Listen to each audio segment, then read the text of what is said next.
Asian Games ke-19 resmi berakhir pada hari Minggu.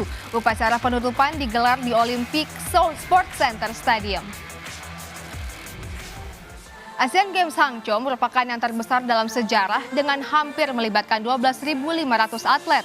Sebagai perbandingan, Olimpiade Paris 2024 akan diikuti sekitar 10.500 atlet, serupa Asian Games di Jakarta 2018 silam. Tuan rumah Tiongkok keluar sebagai juara umum dengan mendulang 200 medali emas, 111 perak dan 71 perunggu dengan total 383 medali. Jepang berada di peringkat 2 dengan raihan 52 medali emas dan Korea Selatan berada di posisi 3 dengan mengumpulkan 42 medali emas.